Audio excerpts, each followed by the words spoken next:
Hi everyone, in this video I'm going to be working through a proof of the cosine rule, which is a rule that relates to triangles that aren't necessarily right angled.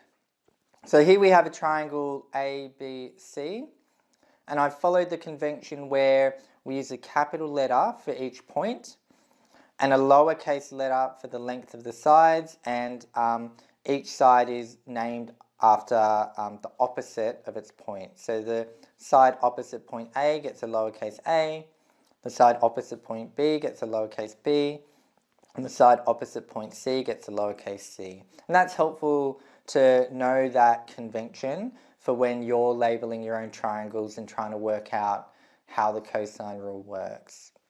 So in terms of what is the cosine rule, it tells us that c squared is equal to a squared plus b squared minus 2ab cos capital C, so the angle C. And so from here you can see that we can use this rule to either solve for the length of a side if we know the other two sides and an angle between them, or we could solve for an angle if we knew all three sides. So it's a handy rule to know. You may notice that the first part of the rule is it is basically Pythagoras Theorem, c squared equals a squared plus b squared, but we know that only works for right angled triangles. And actually you can think of this cosine rule as an extension of Pythagoras' theorem. We call it the cosine rule because we've got this cos c here, but actually this whole part can actually work for both right angled or non-right angled triangles, because where it is a right angle, all it means is that angle C would be 90, and you may know, or I can just show on the calculator, that the cosine of 90 degrees is 0. So you could actually think of this rule applying to any triangle, including right angled triangles, and it's just that this second part drops off when C happens to be 90 degrees. So what I'm going to do in this video, I'm going to prove this result. Often it can be helpful to prove a result so that if you're perhaps struggling to remember exactly what it was, you can just prove it, and that way you'll know that you've got it right.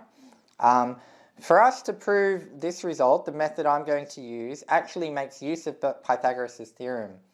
Essentially, we're going to take this triangle and turn it into two smaller right-angled triangles, and then use what we know about right-angled triangles to derive this result.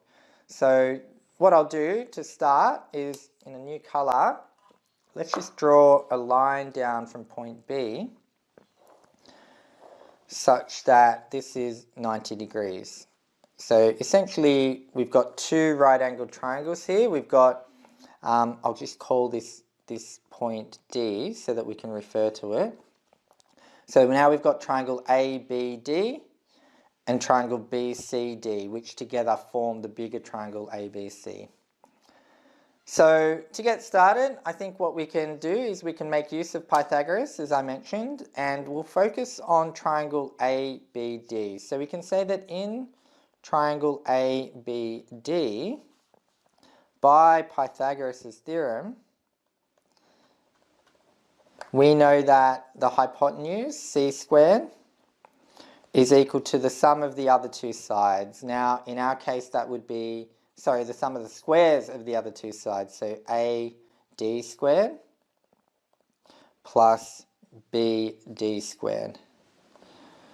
So that's our starting point, and the good news is our left-hand sides are the same, c squared.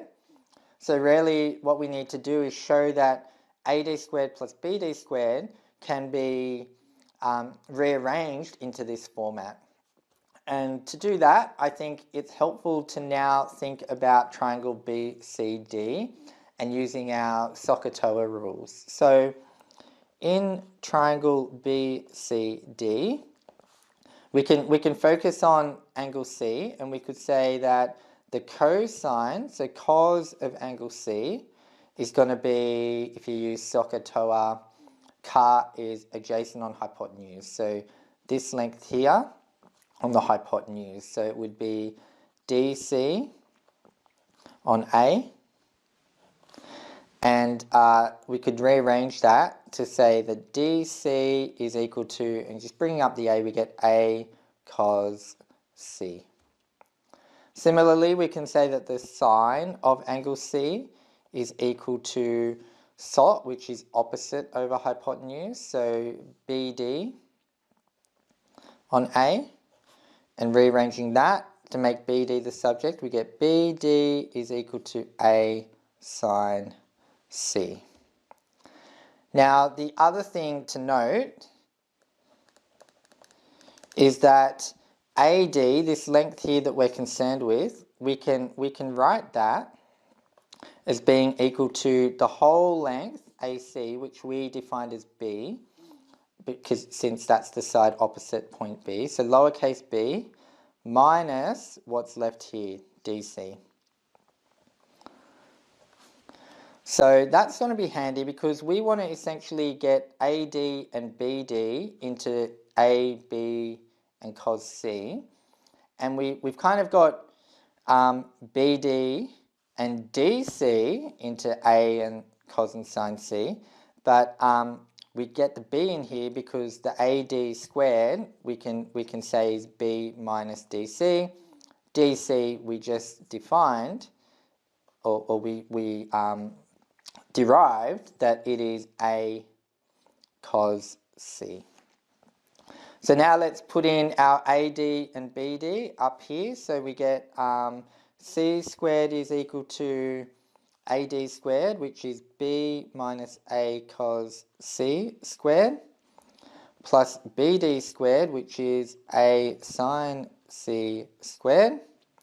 And if we expand these, the expansion of this square would be the first one squared minus twice the product plus the last one squared.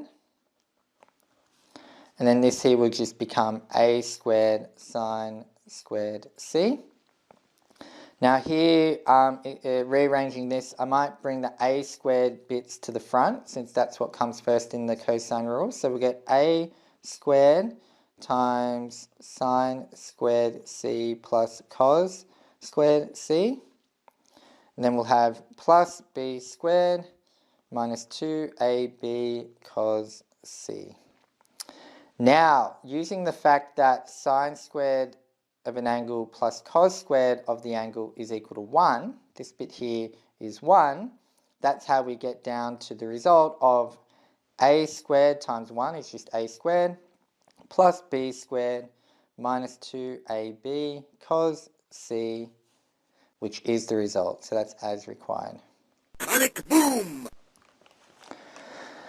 So there you have a proof of the cosine rule. As I mentioned before, it's a really useful rule to know because we can apply it not just to right angled triangles, but to any triangle. So really helpful when wanting to find the length of a side or the length of an angle, depending on what we already know.